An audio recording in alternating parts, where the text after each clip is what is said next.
எல்லா புகழும் உனக்கே சொந்தம், அல்லாஹ் ஏற்றுக்கொள்வாயே. நல்லார் நெஞ்சில் என்றும் வாழும் வல்லமையாளனும் நீயே.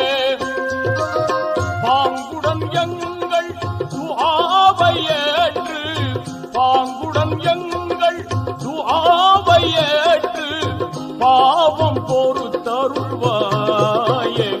அருள்மழை பொழிவாய் ரஹ்மானே. ஆலமெல்லாம் அழகாய் படைத்தோனே, அண்ணல் நபியை தந்தோனே. அருள்மழை